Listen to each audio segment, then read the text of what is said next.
#1 में दोस्तों आप सभी का स्वागत है। ये ट्रिक्स का खजाना का क्या मतलब है, ट्रिक्स क्या होती है, क्यों आएंगी, नहीं हो तो क्या हो जाएगा। तो इसके लिए तो भाई आप दो कौओं की कहानी सुन लो यहाँ पे, और सुनना क्या है देख ही लो। थर्स्टी क्रो तो दोनों ही हैं, बस एक थर्स्टी का थर्स्टी ही रह गया और एक स्मार्ट थर्स्टी क्रो ने अपनी प्यास बुझा ली। यानी सीधे शब्दों में कहें तो दोनों ही सिलेक्शन के भूखे हैं। ये सिलेक्शन का भूखा ही रहेगा। कितनी ही कड़ी मेहनत कर लें सफलता नहीं मिलती है, लेकिन स्मार्टनेस के साथ मेहनत करोगे तो जरूर सफलता मिल जाएगी। बस यही मैसेज आपको इससे मिल रहा है। और इसी कंटेक्स्ट में मैथ्स शॉर्ट ट्रिक्स जो है वो खजाने के रूप में आ रही है। खजाने का क्या इंटेंशन है, ढेर सारी दोस्तों एक एक करके नहीं बताऊंगा, मैं आपको सीधे ले चलता हूं। आज का पहला क्वेश्चन आप देख सकते हैं कहां से आ रहा है, रेशियो एंड प्रोपोर्शन। अब अगर आप कंपटीशन की तैयारी कर रहे हैं और ऐसा क्वेश्चन नहीं आया, ऐसा हो ही नहीं सकता है। क्लियर कट है, 3A 5B 7C को आपस में इक्वेट कर दिया, बराबर रख दिया। आपको बताना है ABC का मान क्या, और भूल के भी ये मत बोल देना 3 5 7, गलत हो जाएगा। आपको अगर A का मान निकालना है तो सीधी हमारी ट्रिक क्या कहती है, ये कहती है कि 3 के इस गुणांक कोफिशिएंट को छुपा दें। A के कोफिशिएंट 3 को छुपा दें। 5 × 7 35। वैसे तो 35 वाला ऑप्शन तैयार है, टिक, लेकिन और एक कदम आगे चल लेते हैं, व्यवस्थित कर लेते हैं। B का गुणांक 5 छुपा लें, 3 × 7 21, और इसी तरह से C का गुणांक 7 छुपा लें, 3 × 5 15। आपका आंसर तैयार है, 35 21 और 15। रेशियो प्रोपोर्शन के लिए रामबाण ट्रिक का काम करती है जब आपको इक्वेट के रूप में ये क्वेश्चन दिया जाता है तब। तो आपको ले चलता हूं अगला क्वेश्चन सिंप्लीफिकेशन का है, सरलीकरण, जोड़ बाकी गुणा भाग। इसके लिए आपको परिमेयकरण करना पड़ेगा। किसने कहा, कोई रैशनलाइजेशन नहीं, सीधे एक सुपर डुपर ट्रिक पर फोकस करेंगे। वो क्या कह रही है, वो ये कह रही है कि आप यहां पे सबसे पहले फोकस करो, संख्याएं सेम है, ऊपर प्लस नीचे माइनस, और ऐसा कैसा यहां है, इस बार ऊपर माइनस नीचे प्लस। कोई एलसीएम वेलसीएम मत लेना, भूल के भी नहीं, आता है तो भी मत लो। आप तो 3 और 2 5 जोड़ दो, प्लस है तो प्लस लगा दो, उसके बाद 2 लिख दो मेरी तरफ से, और 3 दूनी 6 रूट में पैक कर दो।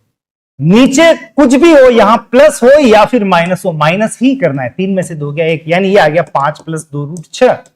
यहां सॉल्व करें तो 3 और 2 5, माइनस है तो माइनस 2 मेरी तरफ से लगा देना, 3 दूनी 6, और नीचे फिर से 3 में से 2 गया तो 1, यह आ गया 5 - 2 √ 6। इन दोनों को जोड़ना है, ये कैंसल, और आपका आंसर दे गया 10। अब भविष्य में तो आप ध्यान रख लेना, 3 2 5, 5 और 5 10, 1 सेकंड में जवाब आएगा ये। तो सरलीकरण का बेहतरीन क्वेश्चन, बेहतरीन ट्रिक, आप इसे एग्जीक्यूट कर सकते हैं अपने ढेर सारे जो भी किताबों वाले क्वेश्चन से। हमारे लिए इस समय एक बहुत अच्छी संख्या, ये डेसिमल से संदर्भित क्वेश्चन है। 3.333333 को मल्टीप्लाई कीजिए 333 और बताइए इनमें से क्या आंसर आने वाला है। इसके लिए आपको यहां पे कोई गणितज्ञ नहीं बनना है, महान कैलकुलेशन भी नहीं करनी है। आपको जो भी ये रिपीट हो रहा है, जो बार बार आए उस पे चढ़ा दें बार। बार का मतलब बार बार, तो बार बार आने वाले पे चढ़ा दी बार। और अब ध्यान रखना, जिस संख्या पे जितने बार हो नीचे लगा दें उतने 9। ये तो 3 3 ही है, इस 3 के नीचे 9, और इस तरह से हमने इसे कन्वर्ट कर दिया भिन्न में, यानी 3/9। और जब आप इसे सॉल्व करेंगे 3/9 का मतलब 1/3, यानी 3 से ही 1/3, जिसका मतलब हो गया 10/3। तो यह संख्या फाइनली क्या बन गई, 10/3। इसको मल्टीप्लाई कीजिए 333 से, यह आ गया 111 × 10 का मतलब आपका आंसर तैयार है 1110, यानी option number B correct answer है। याद रहेगा, जितने बार उतने नीचे 9 चिपका देना, आपका काम सहजता से हो जाएगा। तो आपको ले चलता हूं डेसिमल से आगे, बहुत सारी गणित है भाई, हम आते हैं यहां पे डेसिमल की एक और क्वेश्चन पे। अब इसका आंसर आपको फिर से दशमलव में ही व्यक्त करना है। आपको बताना है डेसिमल में इसको कैसे लिखें। पहली बात दे क्या रखा है, 0.007/49,000। क्या इच्छा हो रही है, सॉल्व करें, पॉइंट उड़ाओगे तो धमाका होगा, बूम, आप खत्म हो जाओगे। उड़ाना नहीं है भाई, थोड़ा सा सहजता से, आराम से। पॉइंट के बाद कितने जीरो हैं, 3। नीचे कितने जीरो हैं, 3। पॉइंट के बाद 3 स्थान, यहां 3 जीरो, 3 और 3 6। आप पॉइंट के बाद कंफर्म है कि 6 जीरो ही आएंगे, ये सुनिश्चित कर लें। तो 3 और 3 6, अब बचा 7/49, जिसका मतलब है 1/7, और 1/7 का मतलब पॉइंट में क्या होता है, याद रखना, नीचे 7 हो तो ऊपर 7 दूनी 14, 14 दूनी 28, यानी इसका जवाब भी याद रखना है, 7 हो नीचे तो 14 28, लिख लो यहां पे 14 28, और हमारा आंसर तैयार है। 0.00001428। इतना आसानी से इस क्वेश्चन को आप चाहें तो मौखिक रूप से भी कर सकते हैं। तो फिलहाल मैं ले चलता हूं दशमलव से एक कदम आगे, और ये सिंप्लीफिकेशन में जोड़ बाकी गुणा भाग, जिसके लिए कहा जाता है बोर्ड मास का रूल लगेगा, लगा देना भाई। आप तो एक बात ध्यान रखना, बिल्कुल रूल वूल सब बाद में, पहले हम यहां पे प्लस और माइनस को यूज करेंगे एरिया डिवाइडेशन के लिए, मतलब उसको बाउंड्री की तरह मान ले। ये माइनस तो एक हिस्सा ही हो गया, माइनस से लेके जब तक प्लस माइनस ना आ जाए ये दूसरा हिस्सा और ये तीसरा हिस्सा, बस इन तीनों को सॉल्व करें, लास्ट में प्लस माइनस कर देंगे। देखो 9 तो 9 ही है, ये 9 डिवाइड 9 का मतलब 1 है, और बीच वाले को सॉल्व करें, सॉल्व करते हुए ध्यान रखना पहले का मतलब इंटू 9 से कट गया 9, एक बार 1 इंटू 1 1, यानी 9 इंटू 1 डिवाइड 9। अब आप डिवाइड करोगे, 9 को 1 से नहीं कर रहे हैं, 1 डिवाइड 9 है, यानी 1/9 लिख सकते हो आप, 9 इंटू 1/9, 9 से 9 फिर कट गया, ये आ गया 1, यानी फाइनली ये 9 यहां -1 और ये है +1, +1 -1 कैंसल, आपका आंसर तैयार है 9। यानी सिंप्लीफिकेशन ये बताता है कि आप बोर्ड मास ताक में रखें, आप प्लस माइनस से बाउंड्री बनाएं, तीनों सेक्शन को सॉल्व करें, लास्ट में जोड़ बाकी करें और अपना आंसर ले लें, सहजता से क्वेश्चन हो जाएगा।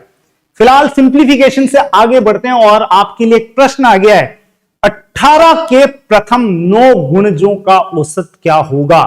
तो क्या आप इसके लिए 18 के सब मल्टीपल्स बनाओगे, 18 36 54 ऐसे? बिल्कुल भी नहीं।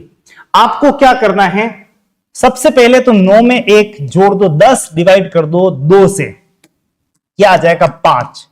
बस आप 18 के 5वें गुणज से मल्टीप्लाई कर दो, वही इसका औसत होगा, 18 5 90।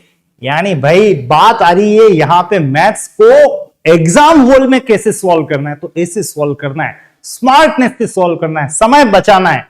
आप में से अधिकतर अभ्यर्थियों की शिकायत क्या होती है, सर टाइम नहीं मिला। अरे भाई टाइम मिलेगा, आप स्मार्टनेस के साथ स्टडीज करो, निश्चित रूप से टाइम मिलेगा। और इसके लिए मैं आपको ले चल रहा हूं ऐसे ही एक और प्रश्न के साथ। ये लीजिए, यहां पे क्लियर कट ये बता रखा है कि एक व्यक्ति ए से बी तक जाता है 50 की रफ्तार से 50 किलोमीटर पर आवर और वापस लौटता है बी से ए तक 60 किलोमीटर पर आवर की स्पीड से। आपको बताना है पूरी यात्रा ए से बी और बी से ए तक के बाद इसकी औसत चाल क्या रही। मन में तो यही आ रहा है, न तेरी न मेरी, 50 और 60 के बीच में 55, इसमें क्या है, लेकिन 55 आंसर नहीं है।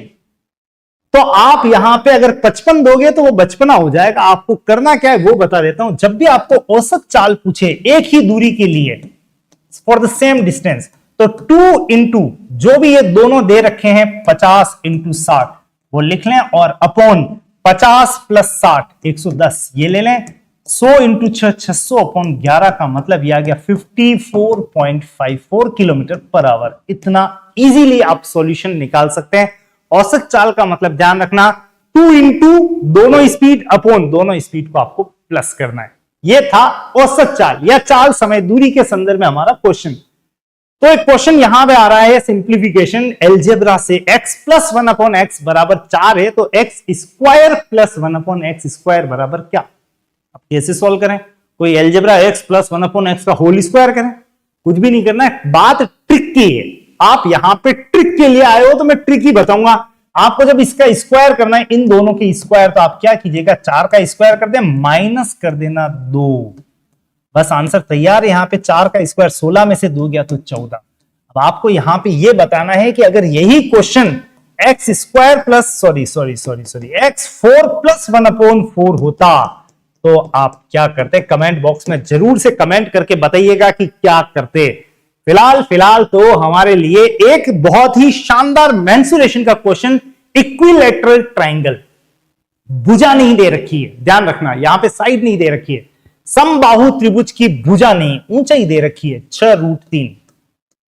और आपको निकालना है इसका क्षेत्रफल, ये कितना।